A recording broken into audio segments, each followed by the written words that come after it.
Hello my intelligent friends, welcome to More academy. I hope आपने कल का 3 प्रॉब्लम का लेक्चर पूरा किया रहेगा। हमने डबल कॉलम कैशबुक का कल 3 प्रॉब्लम सॉल्व किया था।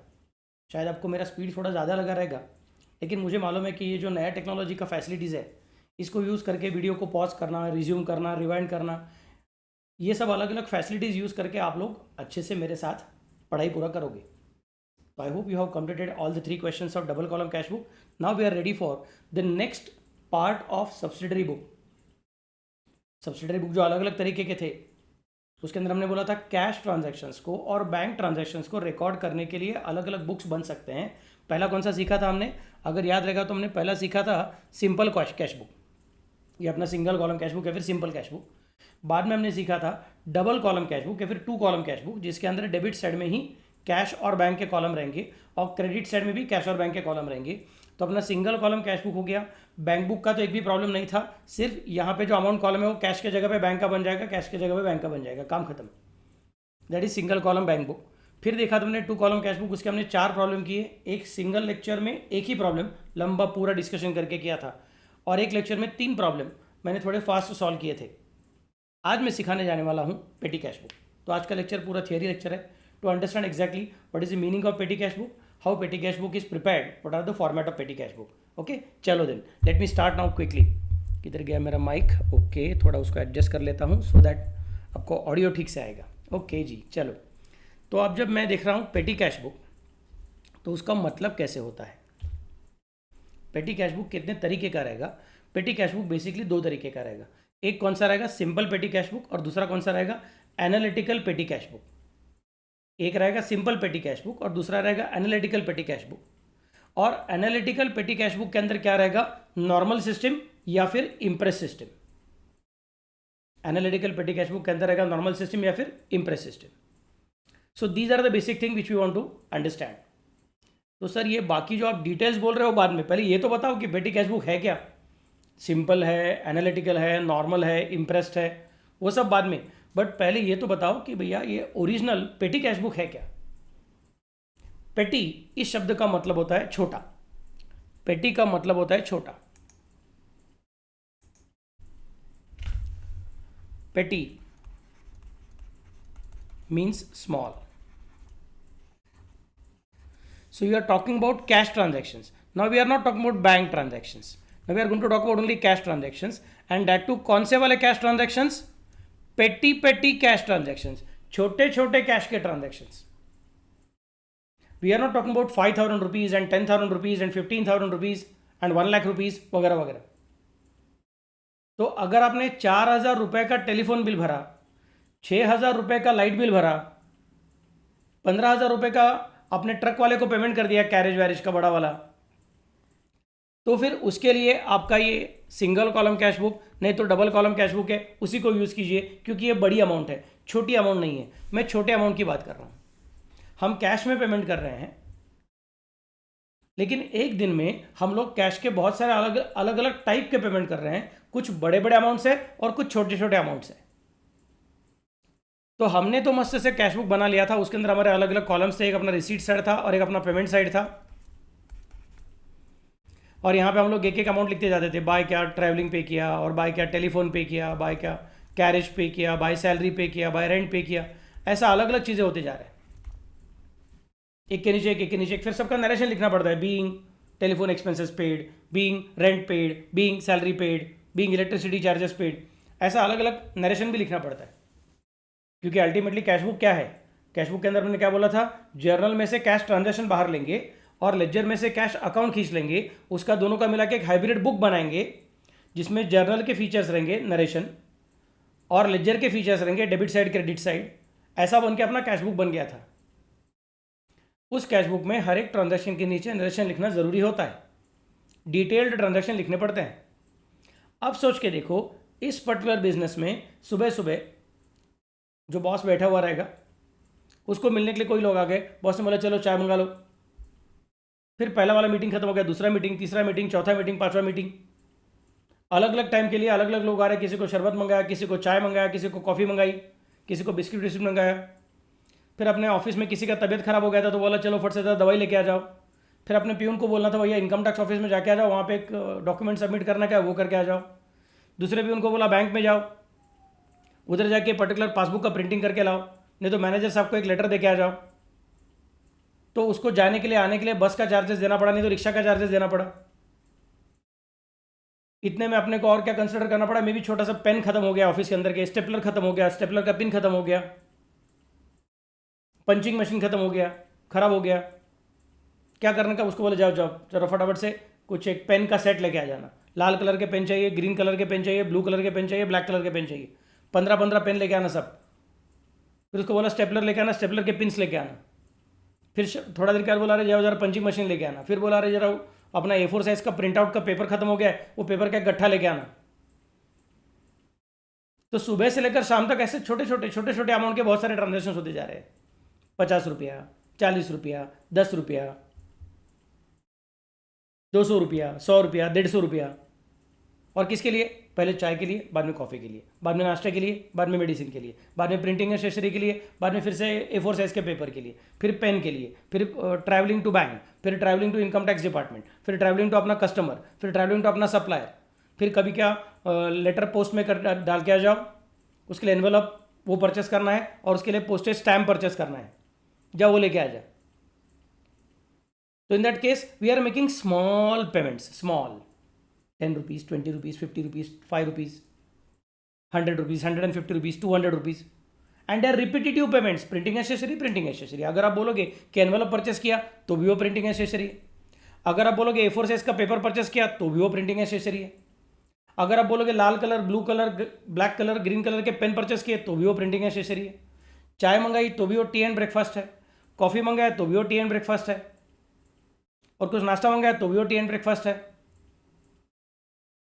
और बैंक में जाके आया उसके लिए रिक्शा चार्जेस पे किया तो भी वो ट्रैवलिंग एंड कन्वेंस है।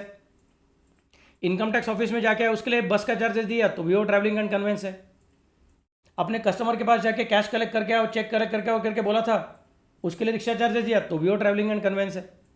सप्लायर के पास जाके कुछ माल रिटर्न करने का था, वापस लेके आने का था, उसके लिए कुछ रिक्शा का चार्जेस दिया तो भी वो ट्रैवलिंग एंड कन्वेंस है। तो एक दिन में छोटे छोटे अमाउंट के अलग अलग बहुत सारे ट्रांजेक्शन हो जाएंगे। हाँ तो सर होने दो ना, उसमें क्या बड़ी बात है, अपने पास कैश बुक है, उसके अंदर हम लिख देंगे। मैं बोलूँगा हाँ, हम लोगों ने बड़े वाले जर्नल को छोटा करने के लिए सब्सिडरी बुक्स बनाए और सारे के सारे कैश ट्रांजैक्शंस जर्नल में से हटा के कैश बुक में डाल दिए। लेकिन अभी कैश बुक के अंदर बहुत सारे ट्रांजैक्शंस आ रहे हैं, बड़े बड़े ट्रांजैक्शंस भी आ रहे हैं और छोटे छोटे ट्रांजैक्शन भी आ रहे हैं, और सभी ट्रांजैक्शन का अपने को नरेशन लिखना पड़ता है।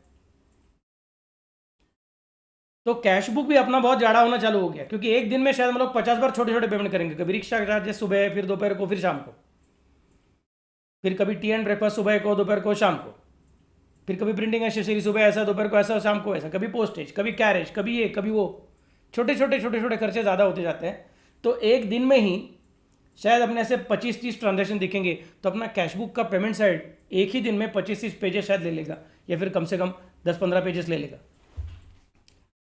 फिर बाद में उसमें ढूंढते बैठना कि बाबा कौन सा चीज़ कहाँ पे है, और फिर से सबका अलग अलग पोस्टिंग करने का। रिक्शा चार्जेस सुबह का पे किया, उसका रिक्शा चार्जेस अकाउंट में पोस्टिंग कर दिया, ट्रैवलिंग एंड कन्वेंस में पोस्टिंग कर दिया, बस चार्जेस पे किया, फिर से बस चार्जेस के लिए पोस्टिंग कर दिया। तो पोस्टिंग का भी काम बढ़ गया ना। तो ये सब काम बहुत बढ़ते जा रहा है सर। सब्सिडरी बुक बनाने का कारण ही ये था कि हमको सिंप्लीफिकेशन चाहिए, सिस्टमेटिक रिकॉर्ड चाहिए। तो आपने अच्छा सिस्टम बनाया। जर्नल के अंदर अभी कैश ट्रांजेक्शन नहीं दिखेंगे, कैश ट्रांजेक्शन सारे के सारे कहाँ पे दिखेंगे, हमारे कैश बुक में दिखेंगे। उसमें कैश के भी ट्रांजेक्शन दिखेंगे और डबल कॉलम रहेगा तो बैंक के भी ट्रांजेक्शन दिखेंगे, बहुत अच्छी बात है। लेकिन सर कैश के सारे ट्रांजेक्शन दिखेंगे क्या? मैं बोला हाँ। तो सर कैश के सारे ट्रांजेक्शन में बड़े बड़े ट्रांजेक्शन भी है और छोटे छोटे ट्रांजेक्शन भी है। मैं बोलूँगा हाँ। तो सर बड़े और छोटे को साथ में मिक्स करना बराबर बात नहीं है। जिस तरह से हम स्विमिंग टैंक में जाते हैं कि नहीं, बड़े बड़े होटल में, उसके अंदर क्या रहता है, बड़े लोगों का स्विमिंग टैंक बड़ा रहता है और छोटे बच्चों का स्विमिंग टैंक छोटा रहता है, क्योंकि उनका हाइट छोटा रहता है, उसके हिसाब से एडजस्ट करके दिया रहता है। वैसे हम लोग क्या करेंगे मालूम है, अभी कैश बुक के भी हम 2 पार्ट कर देंगे। एक रहेगा मेन कैश बुक, तो ये जो आप बोल रहे थे ना सिंगल कॉलम कैश बुक, ये मेन कैश बुक है। 2 कॉलम कैश बुक, ये मेन कैश बुक है। और अब मैं क्या बना रहा हूँ, स्मॉल ट्रांजैक्शंस का, कैश ट्रांजैक्शंस का रिकॉर्डिंग करने के लिए बुक, मतलब पेटी cash book. So petty cash book is basically for the purpose of segregating only cash transactions, bank transactions नहीं, cash transactions, and that too if they are of small amounts. तो small amount cash transactions are recorded in petty cash book. मतलब ये main cash book के अंदर फिर क्या रहेगा, बड़े बड़े अमाउंट के ट्रांजैक्शन देंगे, 1000 रुपया, 1200 रुपया, 5000 रुपया, 10,000 रुपया, 1 लाख रुपया, वो कैश करेंगे, चेक करेंगे, डेट इज ओके। लेकिन 500 रुपये के अंदर है, 400 रुपया है, 300 रुपया है, 200 रुपया है, 100 रुपया है, 5 रुपया है, 10 रुपया है, तो उसको मेन कैश बुक में लेके मत जाओ, क्योंकि वो छोटे मोटे ट्रांजेक्शन है। उसके लिए हम क्या करेंगे, एनालिटिकल पेटी कैश बुक बना के रखेंगे। इधर एनालिटिकल पेटी कैश बुक बनाएंगे, नहीं तो सिंपल पेटी कैश बुक बनाएंगे, बट बेसिकली पेटी कैश बुक बनाएंगे। उसका अपने को फायदा क्या होगा, उसकी वजह से हमको पता रहेगा छोटा अमाउंट रहेगा तो इस बुक में जाने का, बड़ा अमाउंट रहेगा तो उस बुक में जाने का। देखो अकाउंटिंग मतलब क्या है, systematic record of all the business transactions. तो ये सिस्टम डेवलप कर रहे हैं हम लोग, वी आर इंश्योरिंग दैट ये काम इस तरह से चलेगा। आपके घर में भी ऐसे ही काम चलता है। सोच के देखो, अगर महीने भर के लिए डैडी मम्मी को पता है कि घर में कौन सा खर्चा होता है, दूध वाले का अपने को सब 3,500 रुपये का बिल आता है एक महीने का, 3,500 रुपीज़ का बिल आता है मिल्क वेंडर, और जो अपना ग्रोसरी वाला रहेगा उसका अपने को 6-7 हज़ार रुपये का बिल आता रहेगा। तो मम्मी डैडी क्या करेंगे, महीने का जो सैलरी रहता है अपना, 7 तारीख को, 5 तारीख को, 1 तारीख को सैलरी मिल गया है, उसमें से पहले दूध वाले का पैसा निकाल के रखेंगे, उसको पहले इमीडिएटली दे देंगे, ग्रोसरी वाले का पैसा इमीडिएटली दे देंगे। फिर रोज का रोज अगर कुछ छोटा मोटा चीज़ परचेस करने का है तो उसके लिए मम्मी क्या करेगी, थोड़ा सा कैश निकाल के घर में उसके पर्स में रख देगी। तो आपको फट से क्लास को जाना है, कॉलेज को जाना है, कभी कुछ छोटी मोटी कैश रहेगी, ले लो, ये नोटबुक परचेस करना है, ले लो। सो सम occasional expenses which are happening on day to day basis but they are of small amounts। तो उसके लिए हम लोग क्या करेंगे, थोड़ी सी कैश निकाल करेंगे। नहीं सर, हम लोग क्या करेंगे मालूम है क्या, पिताजी का पूरा सैलरी है ना, वो बैंक से विड्रॉ करेंगे और घर पे ही रखेंगे, और उसमें से सारा का सारा पेमेंट करते जाएंगे। फिर महीने के एंड में जो बचेगा फिर से बैंक में डाल के रखेंगे। मैं बोलूँगा ये पागलपन है। उससे अच्छा क्या करो, पैसा वहीं पर रहने दो और थोड़ी कैश निकाल के घर में रखो, क्योंकि अगर कभी कुछ गड़बड़ हो गई तो भी अपने घर में से कैश गायब होने का चांसेस बहुत कम हो जाएगा, क्योंकि छोटी अमाउंट है। नुकसान हो भी गया तो भी अपना कम नुकसान हो जाएगा। मम्मी पर्स लेके जा रही थी और गलती से, बाबा गॉड फॉरबिड, कभी नहीं होना चाहिए, बट किसी पॉकेट मारने, किसी चोर ने फट से वो पर्स मार लिया, तो उसके अंदर थोड़ी कैश है, मतलब ज़्यादा नहीं जाएगा। तो बिजनेस के ऑफिस के अंदर कैश बॉक्स में ज़्यादा कैश रखने की ज़रूरत नहीं है, पेटी कैश हम रख देंगे। इनफैक्ट हम क्या बोलेंगे मालूम है, अब तो हम लोग अपने बिजनेस बड़ा हो गया रहेगा ना, तो क्या करेंगे, एक बोलेंगे मेन कैशियर और एक बोलेंगे पेटी कैशियर। एक बोलेंगे मेन कैशियर, एक बोलेंगे पेटी कैशियर। मेन कैशियर को बोलेंगे भैया आप बड़े बड़े ट्रांजैक्शंस को देखो और आप मेन कैश बुक को मैनेज करो, मेंटेन करो। और पेटी कैशियर को बोलेंगे कि आप पेटी कैश ट्रांजैक्शंस को देखो और आप पेटी कैश बुक को रिकॉर्ड करो, काम खत्म। सो सेग्रीगेशन होते जाएगा। सेग्रीगेशन हो जाएगा मतलब काम ईजी हो जाएगा। जैसा बस के अंदर क्या, ड्राइवर अलग, कंडक्टर अलग। मैंने सब्सिडरी बुक का लॉजिक सिखाने का टाइम बोल के रखा था आपको कि जितना छोटा चीज़ है उतना सब चीज़ एक ही आदमी करते बैठेगा। जितना बिजनेस बड़ा होते जाएगा वैसे वैसे अपने को स्पेशलिस्ट लगते जाएंगे। तो तुम्हारे बिजनेस में ट्रांजैक्शन बहुत ज़्यादा होने की वजह से सब्सिडरी बुक्स बनाना चालू कर दिया, कैश ट्रांजैक्शन को रिकॉर्ड करने के लिए either single column cash book नहीं तो 2 कॉलम कैश बुक बना के हो गया। लेकिन तुम्हारे बिजनेस में ट्रांजैक्शंस भरमार बढ़ती जा रही है उनकी, तो फिर हम बोलेंगे फिर छोटे छोटे ट्रांजैक्शन को सेपरेट कर देंगे और बड़े बड़े ट्रांजैक्शन को सेपरेट नहीं करेंगे। नहीं सर, मेरे बिजनेस में इतने छोटे ट्रांजैक्शन ज़्यादा रहते ही नहीं है। मैं बोलूँगा ऐसी बात है, अगर तुम्हारे बिजनेस में छोटे छोटे ट्रांजैक्शन ज़्यादा नहीं होते हैं तो तुम शायद पेटी कैश बुक की ज़रूरत नहीं है, नहीं मेंटेन किया तो भी चलेगा। बट जिनके बिजनेस में डे टू डे बेसिस पे छोटे छोटे अमाउंट के बहुत सारे कैश ट्रांजैक्शंस होते हैं, तो वो छोटे कैश ट्रांजैक्शंस को रिकॉर्ड करने के लिए पेटी कैश बुक इस्तेमाल किया जाता है, यूज़ किया जाता है, पेटी कैश बुक वापर ला जाता है। क्लियर? तो सर अभी पेटी कैश बुक का फॉर्मेट क्या रहेगा? कैश बुक जैसे रहेगा क्या, डेबिट साइड क्रेडिट साइड रहेगा क्या? मैं बोलूँगा नहीं। Let me consider first of all the format of simple cash book, simple petty cash book. इसमें भी ऐसा देखा जाएगा तो 2 साइड्स है, बट 2 साइड से मतलब 2 बार डेट कॉलम, 2 बार पर्टिकुलर्स कॉलम, ऐसा सब नहीं है। वो कॉलम एक ही बार है। ये तुम्हारा इधर देखा जाएगा तो रिसीट साइड है और इसके बाद में ये रिसीट साइड है, इसके बाद में जो चालू हो गया वो पेमेंट साइड है। सो रिसीट साइड का सिर्फ सिंगल कॉलम है और पेमेंट साइड में सारे के सारे कॉलम है। अब क्या होगा मालूम है, यहाँ पे मेन कैशियर बैठा रहेगा और यहाँ पे पेटी कैशियर बैठा रहेगा। मेन कैशियर ये जो बड़ा वाला है और ये छोटा वाला है पेटी कैशियर। मेन कैशियर क्या करेगा, पेटी कैशियर को बोलेगा ये ले थोड़ा पैसा लेकर रख, अब मुझे हर रोज आके पूछने की जरूरत नहीं है, I have given you already 2000 rupees. तो कभी रिक्शा वाले को 10 रुपये देने का, 15 रुपये देने का, 50 रुपये देने का, कभी प्रिंटिंग एक्सेसरी को 40 रुपये देने का, तू वहीं से खर्चा कर दे, मेरे पास बार बार मांगने को मत आ। सो मेन कैशियर ने जैसे ही आपको पैसा दे दिया, सपोज 2,000 रुपया दे दिया, तो यहाँ पे लिख देंगे 2,000 रुपया। और डेट क्या है अपना, डेट है लेटर से मे बी 1 अप्रैल 2023। तो फिर यहाँ पे लिखेंगे टू मेन कैश और टू कैश अकाउंट, काम खत्म। फिर अगर उसने सपोज रिक्शा चार्जेस पे किया 40 रुपया सेम डेट को, 1/4 को, 1/4/2023 को, फिर यहाँ पे लिखूंगा बाय रिक्शा चार्जेस अकाउंट। फिर उसका क्या वाउचर नंबर रहेगा, क्योंकि वो जो रिक्शा को पेमेंट किया रहेगा अपना प्यून गया था, हम प्यून को पैसा दे रहे हैं, फिर प्यून को पैसा दे रहे हैं, अपना हाउसकीपिंग स्टाफ को पैसा दे रहे हैं, अपना सपोर्ट स्टाफ को पैसा दे रहे हैं, तो उसको पेमेंट किया तो उसका एक वाउचर बनाया जाएगा, उस वाउचर के ऊपर उसका सिग्नेचर लिया जाएगा, उस वाउचर का सीरियल नंबर में भी उसका सीरियल नंबर लेटर से 001 वो यहाँ पे लिखा जाएगा, और उसका अमाउंट क्या आएगा, मे बी 30 रुपीज़ 40 रुपीज़ जो भी कुछ है वो। फिर 2 तारीख को सपोज उसने प्रिंटिंग एंड स्टेशनरी का पेमेंट किया,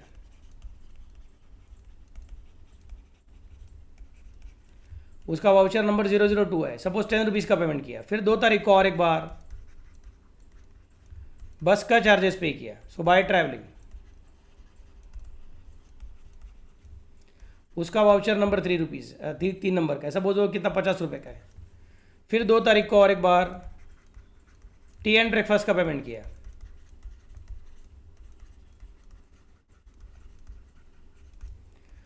उसका वाउचर नंबर 4 है, सपोज 60 रुपये का पेमेंट किया था।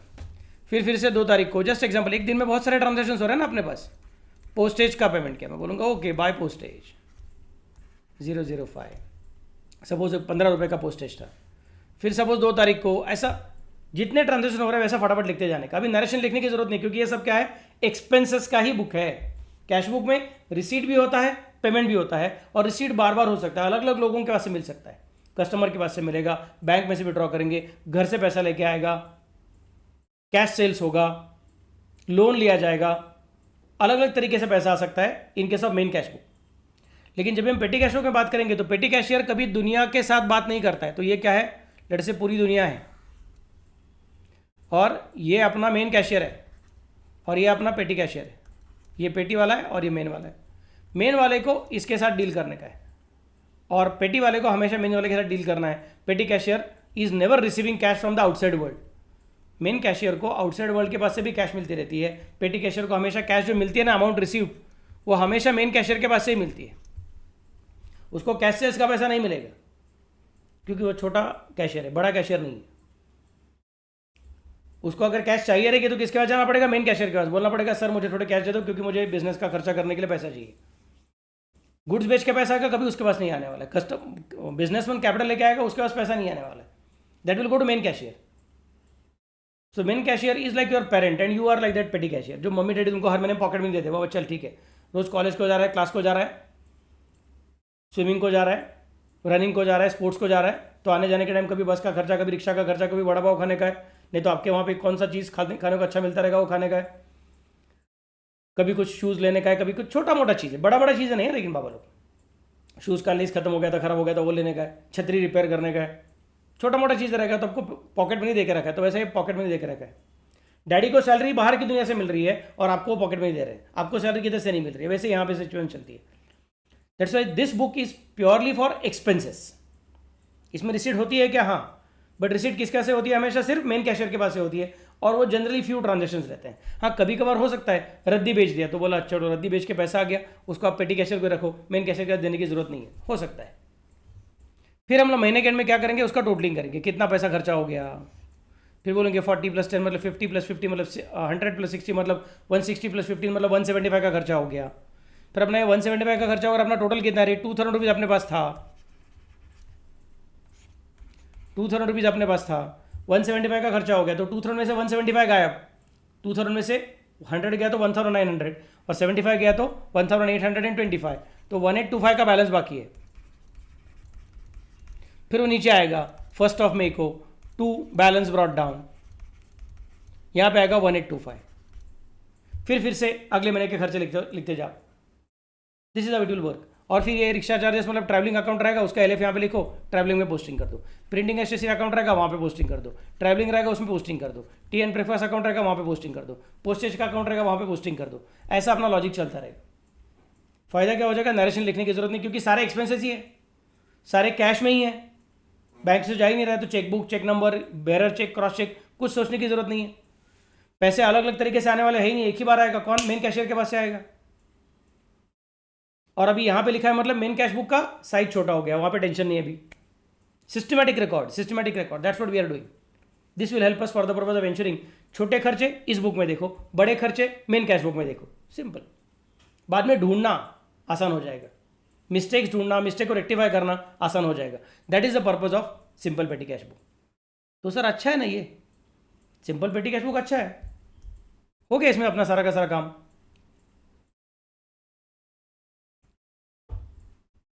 तो एनालिटिकल पेटी कैश बुक की क्या जरूरत है? Why should you prepare analytical petty cash book? If simple cash book has reduced the workload on main cash book and has created a dedicated book for the purpose of recording expenses, then why should you again think about analytical petty cash book? ऐसा कौन सा problem simple petty cash book में आ गया था कि जिसको solve करने के लिए हमको एनालिटिकल पेटी कैश बुक बनाना पड़ रहा है? चलो देखते फिर एनालिटिकल पेटी कैश बुक का फायदा क्या है। सिंपल पेटी कैश बुक में हमको प्रॉब्लम क्या हो रहा था? In simple petty cash book we had the big problem कि देखो ना, ये रिक्शा चार्जेस है ना, तो उसको हम लोग अलग से पोस्टिंग किए। फिर ये ट्रैवलिंग है ना, वो भी सेम अकाउंट में चला गया। Rickshaw charges is also going in the travelling and conveyance account and travelling is also going in the travelling and conveyance account. तो दो बार पोस्टिंग करना पड़ा, एक ही महीने में ट्रांजेक्शन हो रहा है। अब सोच के देखो, 1 तारीख को, ये 2 तारीख को, 3-4 तास, ऐसा कितना तुम्हारा ट्रांजेक्शन होगा 30 अप्रैल तक। सिर्फ ट्रैवलिंग के ऊपर शायद एक दिन में तुम्हारा 2-2, 3-3 ट्रांजेक्शन रहेगा। तो इसका मतलब पेटी कैश बुक में बराबर से रिकॉर्ड किया, मेन कैश बुक में से उसका झंझट हट गया, लेकिन पेटी कैश बुक में से हर बार ट्रैवलिंग अकाउंट को पोस्टिंग करते बैठना पड़ेगा।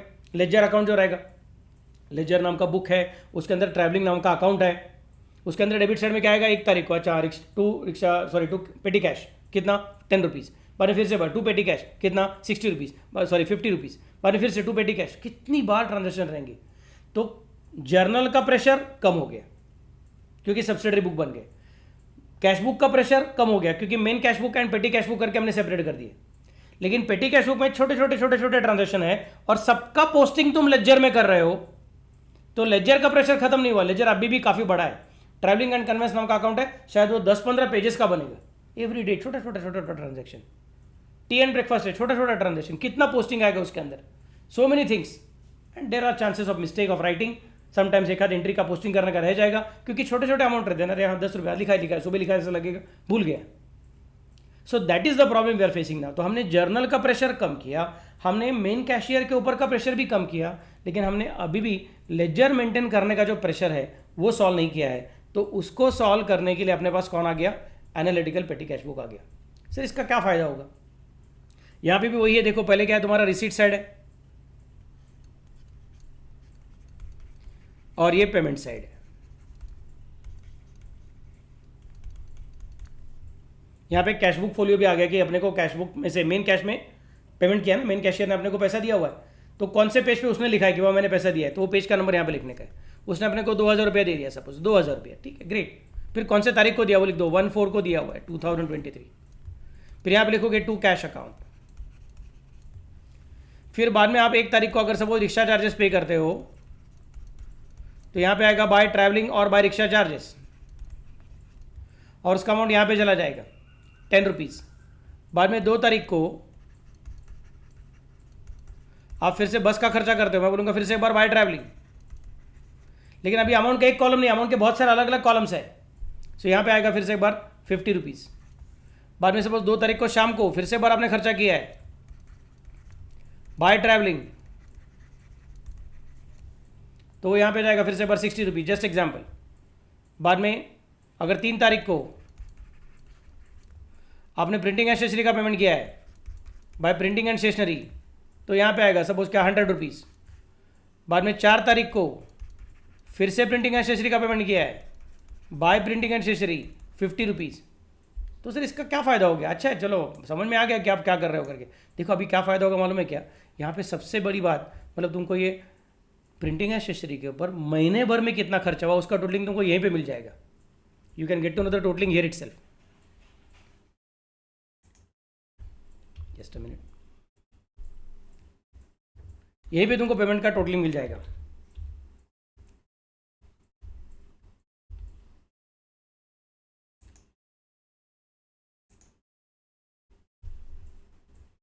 कितना आएगा 150 रुपीज़। ये भी तुमको टोटलिंग मिल जाएगा 50 + 60 मतलब 110 + 10 मतलब 120। फिर हम लोग क्या करेंगे मालूम है, लेजर में प्रिंटिंग एंड स्टेशनरी अकाउंट में महीने में एक ही बार पोस्टिंग करेंगे। फिर से एक बार, लेजर में यहाँ पे जब था ना, मैं खेल रहा था ना, तो मैं प्रिंटिंग एंड स्टेशनरी आया तो जितनी बार रहेगा उतनी बार पोस्टिंग करते बैठता था। रिक्शा चार्जेस जितनी बार ट्रैवलिंग करने से रहा उतनी बार पोस्टिंग करते बैठता था। अब मैं क्या करूँगा, पोस्टिंग करने के लिए भागूंगा नहीं, मैं बोलूँगा जो भी कुछ है ना महीने के एंड में डायरेक्टली 30 तारीख को, 30 अप्रैल 31 मई जो भी कुछ रहेगा, तब मैं चेक करूँगा कि इस महीने में प्रिंटिंग एंड स्टेशनरी पे कितना खर्चा हुआ, फिर मैं वो प्रिंटिंग एंड स्टेशनरी के पेज में ट्रांसफर कर दूंगा। सो मतलब इस महीने में सपोज प्रिंटिंग एंड स्टेशनरी के ऊपर 150 रुपये का खर्चा हुआ रहेगा, तो मैं स्ट्रेट अवे क्या कंसिडर करूंगा, प्रिंटिंग एंड स्टेशनरी के ऊपर सीधा सीधा डायरेक्टली 150 रुपये का एक ही एंट्री कर दो। तो लेजर नाम का बुक खोलो, उसके अंदर प्रिंटिंग एंड स्टेशनरी अकाउंट नाम का अकाउंट खोलो और उसके डेबिट साइड में जाके अमाउंट लिख दो टू पेटी कैश, अमाउंट कितना 150। उसका जो पेज नंबर रहेगा प्रिंटिंग एंड स्टेशनरी का अकाउंट का पेज नंबर रहेगा वो यहाँ पे लिखा जाएगा। मे बी सपोज वो क्या तुम्हारा पेज नंबर 20 पे है और travelling and conveyance suppose page number 100 पे है, तो फिर वहाँ पे जाके सिर्फ क्या लिखा रहेगा, टू पेटी कैश। एक बार ही एंट्री आएगा, ऐसा 1 तारीख का एंट्री, 2 तारीख का एंट्री, 2 तारीख का शाम का एंट्री, ऐसा अलग अलग एंट्री नहीं आएगा। मतलब लेजर के अंदर तुम्हारा ट्रैवलिंग एंड कन्वेंस अकाउंट रहेगा, प्रिंटिंग एंड स्टेशनरी अकाउंट रहेगा, उसके बहुत सारे पेजेस नहीं बनेंगे क्योंकि इसमें छोटे छोटे अमाउंट नहीं आ रहे। अभी छोटे छोटे अमाउंट का डिटेल्स चाहिए तो कहाँ पे आ जाओ, पेटी कैश बुक में आ जाओ, उसके एनालिटिकल कॉलम में जाओ, we are making the analysis कि कितना अमाउंट कहाँ पे लिखना है करके, और उसके बाद में क्या करो, उसके बाद में फिर उसका टोटलिंग करके महीने के एंड में एक ही एंट्री कर दो। सो प्रिंटिंग एंड स्टेशनरी पे कितना खर्चा हुआ, प्रिंटिंग एंड स्टेशनरी अकाउंट खोलो लेजर नाम के बुक के अंदर, उसके अंदर तुमको 12 एंट्री दिखेंगे, एक एक महीने का एंट्री दिखेगा, तो छोटा हो गया, टोटलिंग करना भी आसान। सर लेकिन मुझे चेक करना है कि जून महीने में प्रिंटिंग एंड स्टेशनरी का जो खर्चा हुआ वो किसके ऊपर हुआ, अब वो किधर मिल गया, तो कंबाइंड अमाउंट दिख रहा है। मैं बोलूँगा टेंशन मत ले, आप पेटी कैश बुक में जा, पेटी कैश बुक में जाके जून महीना खोल, उसके अंदर तुझे दिखेगा कि कौन सा अमाउंट है। सर ये दिख रहा है मुझे अमाउंट कितना है, लेकिन ये अमाउंट का किसको पेमेंट किया कैसे पता चलेगा। मैं बोलूँगा ठीक है, फिर वाउचर नंबर देख, वो टोटल है ना, टोटल के अंदर ऊपर तुमको डिटेल्स मिला रहेगा, डिटेल के अंदर तुमको वाउचर नंबर मिलेगा। फिर वाउचर के लिए तुम्हारा जो फाइल है उसको चेक करके देख कि किसको पेमेंट किया था, कौन से दिन को पेमेंट किया था, किस चीज़ के लिए पेमेंट किया था, डिटेल्स वहाँ पे मिल जाएगा। So you get the summary in the printing and stationery account, you get the details in the analytical petty cash book, and you get the documents proof in the voucher book. I hope it is clear to all of you. Beautiful system. Now कोई लोग और एक चीज़ बोलते हैं कि sir हम लोग क्या करेंगे मालूम है क्या ना, इसमें और एक चीज़ बना के रखेंगे, एक एक्स्ट्रा अमाउंट कॉलम बनाएंगे। मतलब ये अपना amount received, cash book folio, date, particulars, voucher number, ये वाउचर नंबर क्या और एक अमाउंट कॉलम बनाएंगे, पहले उसका नाम रखेंगे टोटल अमाउंट। तो मतलब वो टोटल अमाउंट का फायदा मैं अभी यहाँ पे बना के दिखाता हूँ, जस्ट एग्जाम्पल। टोटल अमाउंट, उसका फायदा क्या होगा, सपोज ये मेरा टोटल अमाउंट का कॉलम है, ये एक्चुअली वाउचर नंबर के राइट साइड में चाहिए, लेफ्ट साइड में नहीं चाहिए। तो इन दैट केस मैं यहाँ पे लिखूंगा 10, यहाँ पे लिखूंगा 50, यहाँ पे लिखूंगा 60, यहाँ पे लिखूंगा 100, यहाँ पे लिखूंगा 50। तो सर क्या फ़ायदा हुआ, मैं बोलूँगा इसका फ़ायदा ऐसा होगा कि ये जो टोटलिंग है वो करेक्ट है क्या रॉन्ग है मुझे पता नहीं है ना, क्रॉस चेक नहीं करने को हो रहा है ना। अब मैं इसका भी टोटलिंग करूँगा, 10 + 50 मतलब 60 + 60 मतलब 120 + 100 मतलब 220, 220 + 50 मतलब 270। तो ये 270 का टोटलिंग है। फिर मैं चेक करूँगा ये वाला टोटलिंग कितना 270, और ये वाला टोटलिंग कितना 150, और ये वाला टोटलिंग कितना 120। फिर 150 + 120 = 270 हो रहा है क्या, होता रहेगा, मतलब मैंने टोटलिंग में मिस्टेक किया हुआ नहीं। समझा कैसा आइडिया किया हमने। So we can prepare a total column just to have cross check. अभी कंप्यूटराइज अकाउंटिंग के ज़माने में टोटलिंग तो कंप्यूटर ही कर देता है, तो इसका ज़्यादा टेंशन नहीं है। बट सोच के देखो कितना ब्यूटीफुल सिस्टम बनाया था कि जब कंप्यूटर्स नहीं थे और हमको क्लर्क के ऊपर डिपेंडेंट रहना पड़ता था।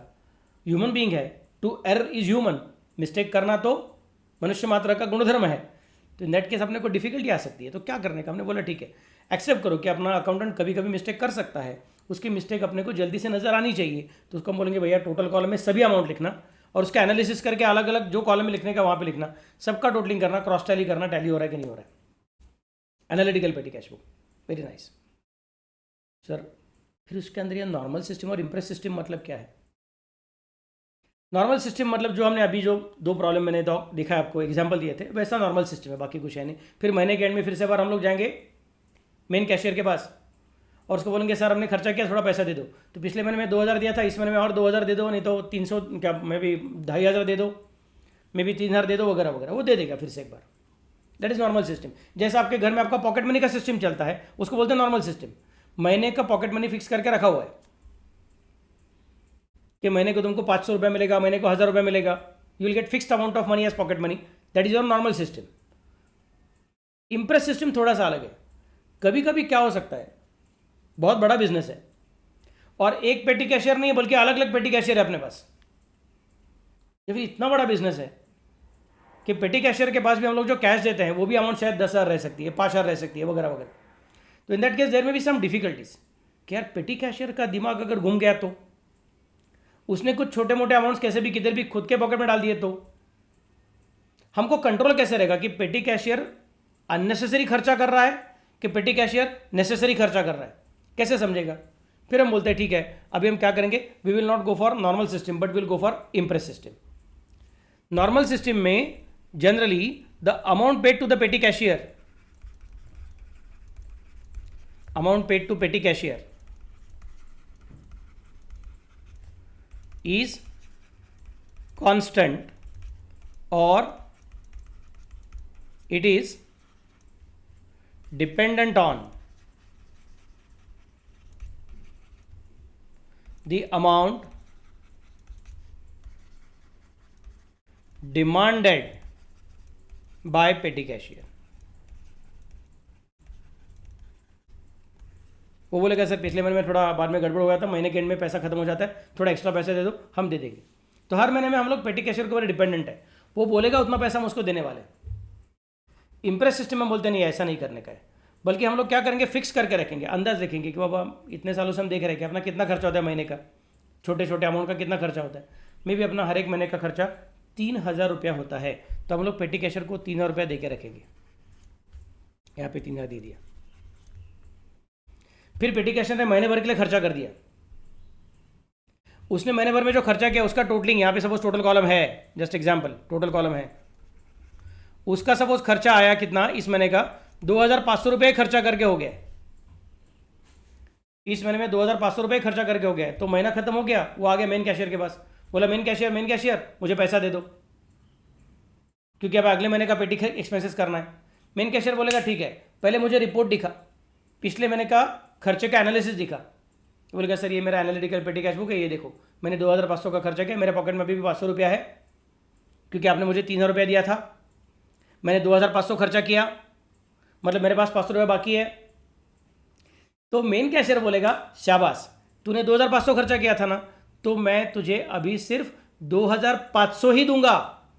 नहीं सर, हमने बात किया था कि अपना हर महीने का खर्चा अप्रॉक्सीमेटली 3,000 रुपया रहता है, तो आप मुझे हर महीने में 3,000 दोगे। मैं बोलता हूँ नहीं, हर महीने में 3,000 रुपया खर्चा होना चाहिए, लेकिन तूने खर्चा कितना किया, 2,500 का खर्चा किया, मतलब तेरे पास कुछ बाकी है क्या? हाँ, कितना बाकी है तेरे पास? ऑलरेडी 500 बाकी है।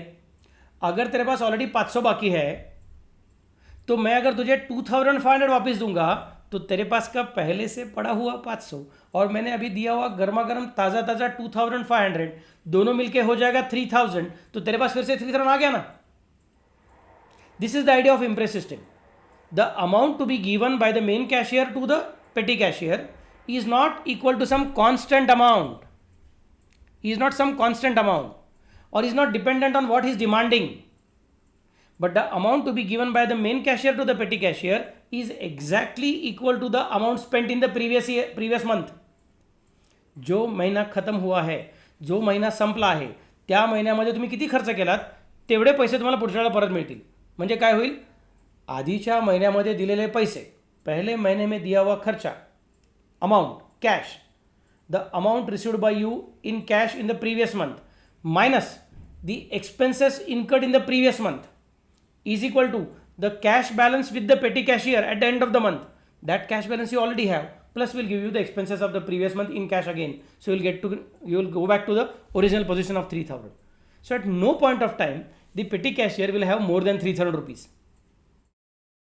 फिर अगले साल में अपने को समझ में आ रहा नहीं, खर्चा बढ़ते जा रहा है, अभी इन्फ्लेशन हो गया है, चीज़ों की कीमतें बढ़ गई है, चाय वाले ने बोला चाय का रेट बढ़ा दिया, रिक्शा वाले ने बोला रिक्शा का रेट बढ़ा दिया, बस का टिकट बढ़ गया है, लाइट बिल बढ़ गया है, प्रिंटिंग एसेसरी के भी खर्चे बढ़ गए, ठीक है। फिर अभी हम क्या बोलेंगे, चलो इस साल हम लोग पेटी कैशियर को इम्प्रेस कितना देंगे, मे बी सपोज 3,500 का देंगे, ठीक है। तो अभी पहली बार क्या देंगे उसको 3,500, फिर वो खर्चा करेगा, खर्चा सपोज उसका 3,200 हो गया, तो 300 बच गया। हम उनका भी फिर से 3,500 नहीं दूंगा, तेरे पास 300 ऑलरेडी पड़ा हुआ है, तो I give you 3,200। The amount spent in the previous month is the amount received in the next month. I repeat, amount received in the current month is equal to amount spent in the previous month. Okay, so this is the basic of two different systems. Whether you are preparing normal system or you are preparing impress system, which system you are following, that does not change the format of petty cash book. Format remain same. तो अगर तुम simple petty cash book use करना चाहते हो, फिर भी normal system use करना चाहते हो, तो तुम्हारा सिंपल सिस्टम का जो फॉर्मेट है वो फॉर्मेट यूज़ होगा। सर मैं सिंपल पेटी कैश बुक ही फॉलो करना चाहता हूँ, यही फॉलो करना चाहता हूँ format, but I want to use imprest system. मैं बोलूँगा ठीक है, ज़रा डिफिकल्ट जाएगा लेकिन फॉर्मेट वही रहेगा। नहीं सर मुझे मालूम है कि वो एनालिटिकल रहेगा तो ज़्यादा फायदा। मैं बोलूँगा ठीक है, फिर एनालिटिकल फॉर्मेट यूज़ करो, और कैश कितना मिलेगा, जितना बोलोगे उतना मिलेगा तो नॉर्मल सिस्टम, और पिछले महीने में कितना खर्चा किया तो उतना मिलेगा तो इम्प्रेस सिस्टम। सबको समझा मैं कैसे बोल रहा हूँ? बहुत ही सिंपल पॉइंट है। तो अगले लेक्चर में मैं दो प्रॉब्लम करने वाला हूँ, एक सिंपल कैश बुक का प्रॉब्लम करूँगा और एक एनालिटिकल पेटी कैश बुक का प्रॉब्लम करूँगा। अगर दोनों के लिए टाइम मिला तो, अगर प्रॉब्लम बड़ा हो गया तो ऑब्वियसली फिर 2 लेक्चर कंसिडर करना पड़ेगा। एक बार पेटी कैश बुक खत्म हो जाएगा तब कहीं जाके अपना ये सब्सिडरी बुक का टॉपिक जो है उसके अंदर का, आई होप यू रिमेंबर, इतना बड़ा डायग्राम था अपना, ये वाला डायग्राम बनाया था हमने, याद है करें, उसके अंदर का अपना क्या खत्म हो जाएगा, कैश बुक खत्म हो जाएगा। जब मेरा सिंपल पेटी कैश बुक और एनालिटिकल पेटी कैश बुक दोनों का प्रॉब्लम्स करके हो जाएगा तो फिर मैं इतना ही पूरा कर पाऊंगा। फिर मेरा क्रेडिट ट्रांजैक्शंस का सब्सिडरी बुक चालू हो जाएगा, लेकिन वो छोटे छोटे, ज़्यादा जहाँ पे टेंशन नहीं है। एक लेक्चर में एक टॉपिक खत्म हो सकता है, मैक्सिमम 2 लेक्चर। फिर परचेज बुक, सेल्स बुक, उनके लिए 2 लेक्चर लगेगा। परचेस रिटर्न, सेल्स रिटर्न के लिए एक लेक्चर भी काफ़ी है, फिर एक में ही दोनों हो जाएंगे। इतने छोटे छोटे बुक्स है वो।